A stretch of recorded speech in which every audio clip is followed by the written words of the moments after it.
My friend, I know the feeling of being hurt by someone you trusted, someone you thought was for you. The betrayal can feel unbearable. It's not just the wound, but the reality that it was intentional. Someone made a choice to bring you down, to diminish your worth, to cause you harm, and that hurts. It hurts in a way words can't fully explain. Acknowledge the hurt. It's important to first recognize the pain for what it is. When someone intentionally damages you, the impact is more than just a fleeting sting. It's an assault on your emotional and sometimes even physical well-being. You feel betrayed, confused, and often left in a state of shock, wondering how someone who should have been your ally or someone you trusted could intentionally bring harm into your life. In those moments, the hurt feels like a storm that's sweeping through your soul, leaving destruction in its wake. The very people you believed would protect you, stand by you, and lift you up have instead torn you down. And while this is not a foreign experience to many, it doesn't make it any easier to process. It's a unique kind of pain, the kind that is born from the realization that the damage wasn't accidental. There was no mistake here. Someone made a choice to hurt you, to devalue you, and that is a betrayal that is not easy to overlook. Oh, when you acknowledge the hurt, you also acknowledge the weight it carries. It's the weight of disappointment in someone who you thought cared for you. It's the weight of confusion, because you may struggle to understand why this person chose to act in such a way. It's the weight of loneliness that accompanies betrayal, because now, not only do you feel abandoned by the one you trusted, but you may also feel like you're standing alone in your pain, unable to find anyone who truly understands what you're going through. This hurt doesn't always come with a warning. It doesn't always prepare you for the shock, and that's part of what makes it so overwhelming. When the damage is intentional, it's not just a random event, it's a deliberate action. And that deliberateness makes it feel like a personal attack, like you were specifically targeted. It makes you wonder if you did something wrong or if you were somehow deserving of this cruelty, like you were supposed to be accused, or it was all a room, or if you were somehow deserving of this cruelty. But I want you to recognize that this feeling of undeservingness is not a reflection of who you are or your worth.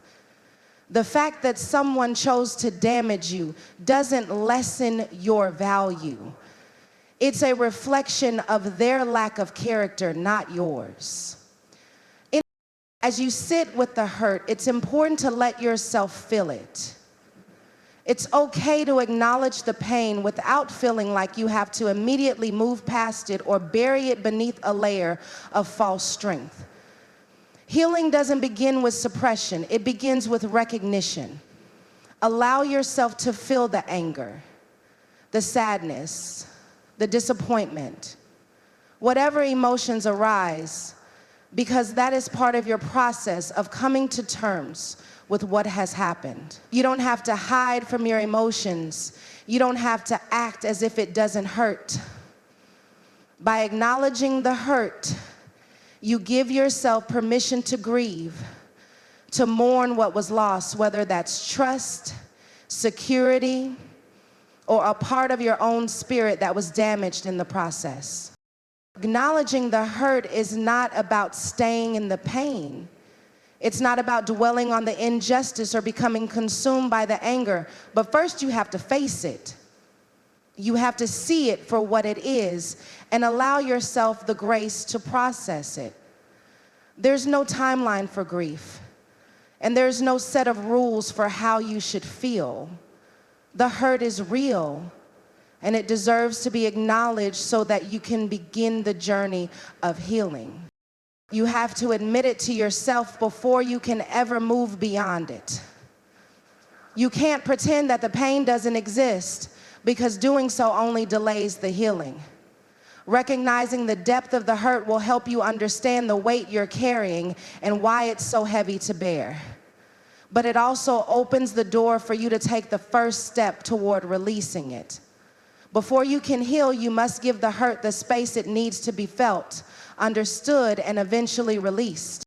When someone intentionally damages you, it's natural to want answers. You might find yourself asking, why would they do this? What could possibly have driven them to hurt me so deliberately? It's difficult to comprehend how someone can choose to bring harm into your life, especially when the people who hurt you are ones you trusted or cared for. But understanding the intentions behind the damage can be a crucial part of your healing process. It's important to remember that people who choose to harm others often do so because of their own unresolved issues, insecurities, or pain. While this doesn't excuse their behavior, it helps explain why they acted in the way they did. The truth is, hurt people often hurt people. When someone is suffering, whether emotionally, mentally, or spiritually, it can become all-consuming. Their pain can cloud their judgment, distort their perspective, and lead them to lash out at others.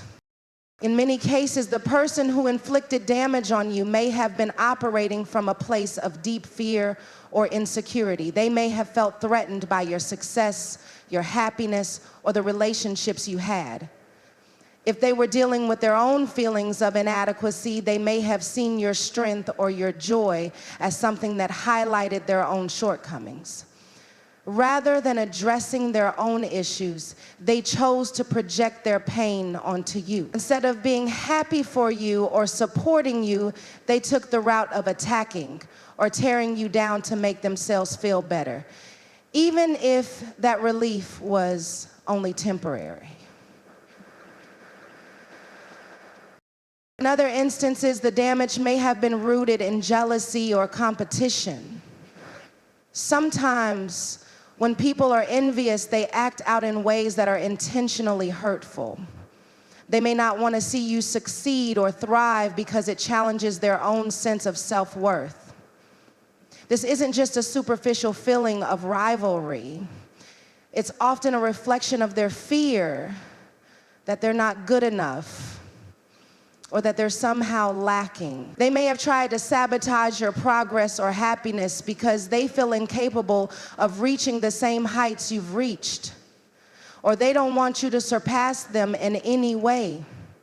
They don't know that you are capable of reaching their capabilities, and they desire for you to excel them in any way. It's also possible that the damage was a result of miscommunication or misunderstandings. When people fail to address their issues directly, they may resort to passive-aggressive behavior, manipulation, or outright dishonesty. They may have chosen to hurt you because they didn't know how to express their frustrations, disappointments, or insecurities in a healthy way. In some cases, this can be the result of poor emotional intelligence or unresolved conflicts they'd never taken the time to confront. Instead of opening up and working through their feelings, they chose the destructive path of taking it out on you. In addition, people who intentionally harm others may be reflecting patterns of behavior they learned from their environment or upbringing. If they grew up in an environment where manipulation, criticism, or emotional abuse were normalized, they might not have learned healthier ways to deal with conflict. What may seem like a deliberate act of cruelty could be a manifestation of behaviors they were taught to adopt, even if those behaviors are toxic and harmful. While understanding the motivations behind someone's actions doesn't make their choices right, it can help you make sense of the situation. You begin to realize that their actions are a reflection of their own internal struggles, not a commentary on your value or your worth. It's a way to separate their actions from your identity. This understanding allows you to see their hurtful behavior as a symptom of something much larger, something that has nothing to do with you. Instead of internalizing their actions as your fault, you can understand that they were simply acting out of their own pain, fear, or ignorance. Resilience is a powerful force that resides within each of us, even in the moments when we feel broken or overwhelmed. When someone intentionally damages you, it's easy to feel like the weight of the world is on your shoulders, like the pain is too much to bear, and like there's no way forward. But resilience is the strength you don't always see in the mirror. It's the quiet force that gets you through when nothing seems certain and when your spirit feels shattered. Resilience isn't about being immune to pain. It's about having the ability to rise again despite the hurt, the loss, or the betrayal. It's the ability to bounce back after being knocked down. When someone damages you intentionally, your first instinct may be to shut down, to retreat, or to believe that you'll never be the same again. But resilience doesn't require perfection or an immediate return to who you were before the harm was inflicted. Instead, it's the courage to start again, to heal, and to rebuild with the understanding that you're not defined by your wounds. Resilience begins in the heart, in the decision to keep moving forward. Even when you're at your lowest, when everything seems dark and uncertain, resilience whispers to you that your story is far from over. It reminds you that your value is not determined by the attacks you've endured or the damage someone tried to inflict on you. You are not defined by their choices or by the weight of their cruelty. Resilience helps you recognize that the hurt they caused doesn't have the power to take away your potential or your purpose. The beauty of resilience lies in its ability to transform adversity into strength. Every painful moment, every betrayal, every time someone chose to harm you, it becomes a stepping stone toward your greatness. It's through those trials that you discover how much strength you truly have, how capable you are of handling what life throws at you. With each setback, resilience teaches you to pick yourself up, to dust off your dreams, and to keep moving forward. It's the courage to believe that despite everything, you are still worthy of joy, peace, and success. In the midst of damage, resilience doesn't allow you to remain stagnant. It doesn't let you stay in a place of self-pity or despair. Instead, it pushes you to recognize the lessons within your pain. It challenges you to rise above your circumstances and emerge stronger than you were before. While the road may be long and difficult, resilience enables you to find strength in your vulnerability, power in your struggles, and hope in your darkest days. Resilience isn't about pretending that the hurt didn't happen. It's not about avoiding or minimizing the pain.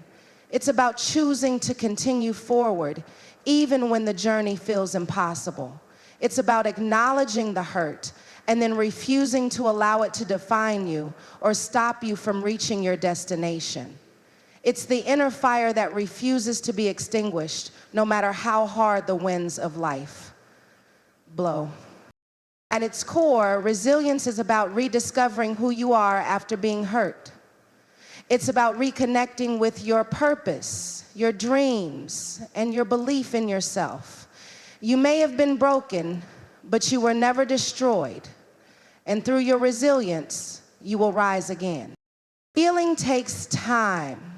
It's something we often don't want to hear when we're deep in the midst of pain, but it's the truth we need to understand. When someone intentionally damages you, whether through betrayal, manipulation, or cruelty, the wound isn't always something that can be healed overnight. The healing process isn't linear, and it isn't quick. It requires patience, grace, and understanding that restoration happens at its own pace. When we experience hurt, especially the kind that is inflicted with intent, it shakes us to our core. It challenges our trust, our sense of safety, and our faith in others. The emotional and mental scars left behind don't just fade because we wish they would. It's easy to fall into the trap of thinking that we should be able to move on immediately, that we should just get over it or move past it. But healing isn't a race, and it's not a one-size-fits-all journey. It's deeply personal, and it requires time, often more time than we expect. One of the most difficult aspects of healing is understanding that it doesn't happen all at once. There's no instant fix, no quick patch that can seal the wound. We may have days where we feel like we're making progress, where the pain feels more manageable, and then suddenly something will trigger that hurt again, and it feels like we're back at square one. But that's okay. That's part of the healing process. It's normal to have setbacks. It's normal to take 2 steps forward and 1 step back. Healing takes time because it's a process of retraining your heart, mind, and spirit to overcome the damage done. But when healing is complete, when you're hurt, your body and your mind need time to process the emotions, to process the trauma, and to begin the work of rebuilding trust, not just in others, but in yourself. Healing involves reestablishing your sense of self-worth, your identity, and your sense of peace. It takes time to restore the parts of yourself that were shaken by someone else's intentional harm. And it requires patience to allow yourself the grace to be vulnerable in the process. Time doesn't just allow for emotional healing, it also allows for growth. The time you spend healing helps you gain clarity about the situation, about the people involved, and about what you need to let go of in order to move forward. Healing is as much about learning as it is about recovery. During this time, you may come to understand things about yourself you never knew, learn how to set stronger boundaries, or develop a deeper sense of compassion for others and for yourself. And let's not forget that healing involves forgiveness. But forgiveness is not something you can rush into. You can't simply tell yourself to forgive and expect it to happen instantly. Forgiveness is a process that takes time, especially when you've been hurt intentionally. You may not feel ready to forgive, and that's okay. Time gives you the space to process the hurt, to grieve the loss, and to come to a place where forgiveness feels like a possibility, not a requirement. Forgiveness, when it comes, is a gift to yourself more than to the one who hurt you. It's part of releasing the grip that pain has on you, and it takes time. I decided last summer that black markets so that black people would not buy black furniture or clothing. I moved from ultimately healing teaches you that time doesn't just heal, it transforms. It transforms the hurt, the loss, the grief into strength, wisdom, and resilience, but you can't rush it. Healing requires you to honor your own pace, to give yourself the space to grieve, to feel, and to recover. Reclaiming your power is one of the most empowering steps you can take after someone intentionally damages you. It's about remembering that the harm they caused does not strip you of your worth or your ability to stand tall. The pain might have been real, but your ability to rise, to recover, and to regain control of your life is even more real. Reclaiming your power means refusing to let the actions of others define you or determine your future. When someone hurts you on purpose, it can feel like they have taken something from you. It might be your peace, your confidence, your trust in others, or your sense of security. You may feel like you've lost a part of yourself, and in those moments, it can seem like everything has been taken from you. But here's the truth. No one can take your power unless you allow it. They may have damaged you, but your strength, your worth, and your ability to rise are yours to reclaim. Reclaiming your power starts with the decision to take control of your own narrative. When we are hurt, especially when it's intentional, we can feel as though the situation is beyond our control. We are at the mercy of someone else's choices, and it can feel overwhelming. But the moment you decide that their actions do not define who you are, you begin to reclaim the power they tried to take from you. You start to understand that what they did to you doesn't determine your worth, your potential, or your ability to heal. Taking back your power involves recognizing that you are not a victim of the circumstances. You may have experienced harm, but you are not powerless in the aftermath. You have the ability to heal, to grow, and to rise above the damage. This means refusing to stay stuck in a place of victimhood. It doesn't mean ignoring the pain or pretending that what happened didn't hurt. It means choosing to no longer let the damage control how you see yourself or how you move forward. You are more than the sum of what they did to you. One of the most powerful ways to reclaim your power is by setting boundaries. When someone intentionally harms you, they have crossed a line. It's crucial to recognize that you have the right to protect yourself. Reclaiming your power means asserting your boundaries, ensuring that no one else has the ability to cross them again. This might mean distancing yourself from the person who hurt you, cutting off toxic relationships, or taking time to focus on your own well-being. Boundaries are an essential part of self-respect, and by setting them, you affirm that you are worthy of love, care, and respect. Reclaiming your power also means taking back your narrative. When someone tries to damage you, they often want to rewrite your story in a way that diminishes you. They want you to feel small, weak, or undeserving of happiness. But your story belongs to you, and no one can take that away unless you allow it.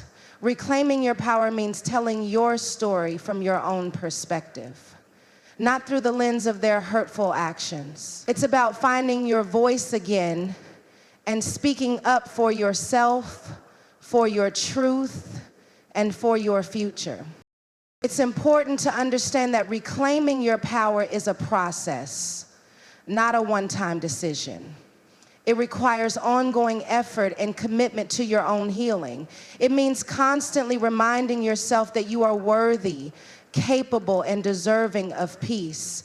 Every small step you take toward reclaiming your power, whether it's forgiving yourself, letting go of the past, or focusing on your personal growth, brings you closer to living the life you were always meant to lead. Transforming pain into purpose is one of the most profound ways to heal and rise after being intentionally damaged by someone. Pain, especially the kind that is inflicted with purpose, can feel like a heavy burden, a weight that presses down on your soul. But within that pain, there lies the potential for transformation. While the hurt you've experienced is real and cannot be erased, what you do with that pain can change the course of your life and allow you to turn your scars into stepping stones. The first step in transforming pain into purpose is acknowledging that your suffering is not in vain. You may feel lost, confused, or defeated in the aftermath of intentional harm, but it's important to understand that pain is not purposeless. Every experience, no matter how painful, carries the potential for growth. When you face pain head on, when you allow yourself to feel it without suppressing or denying it, you make space for healing. It's in the healing process that you start to recognize the lessons within the pain. The key to transformation lies in reframing your mindset. Instead of seeing pain as something that only causes suffering, begin to see it as a source of strength. The depth of your pain is a direct reflection of your capacity to grow. What feels like an unbearable weight now could become the foundation for something extraordinary. Pain has the ability to stretch you, to challenge you, and to help you discover qualities about yourself that you didn't know existed. When you embrace pain as a part of your journey, you start to shift from a place of victimhood to one of empowerment. Part of transforming pain into purpose is also about using that pain to fuel something greater than yourself. You've been hurt, yes, but that hurt doesn't define you. What you do with it can. Your pain can become a catalyst for change, both in your life and in the lives of others. When you've experienced deep hurt, you develop a unique understanding of others who are going through similar struggles. This gives you the ability to empathize, to show up for others in ways that only someone who has been through the fire can. Turning your pain into purpose might involve channeling your energy into helping others, advocating for those who are going through what you went through, or using your story to inspire and uplift. Often, the most profound purpose comes from the places where we've been wounded the deepest. When you share your story, when you speak from a place of authenticity and vulnerability, you create a connection that goes beyond just your own experience. You allow others to see that they too can overcome their pain and turn it into something meaningful. You allow God to open the doors so that others can walk through. Transforming pain into purpose also involves letting go of the idea that your worth is defined by what you've been through. Yes, your past has shaped you, but it does not have to limit you. Your purpose is not tied to the harm you've suffered, but to how you choose to rise above it. You can use your pain to create something that lasts, whether that's through your work, your relationships, your community, or even the way you live your life. When you see your pain as a tool for purpose, you empower yourself to take control of your narrative, to decide how you will be remembered, and to create a legacy that reflects your strength. Ultimately, transforming pain into purpose means finding meaning in the struggle. It means believing that every tear, every heartache, and every moment of hardship serves as the soil in which your purpose can grow. You may not have chosen the pain, but you can choose what you do with it. When you allow your pain to give birth to your purpose, you not only heal yourself, but you also become a light for others who are walking their own path of recovery. In life, we all face moments of intentional harm that challenge us in ways we never expected. But through acknowledging the hurt, understanding the motives behind it, and embracing our resilience, we can rise above the pain. Healing takes time, and we must honor our journey without rushing it. Reclaiming our power is essential to moving forward, reminding us that we are not defined by others' actions.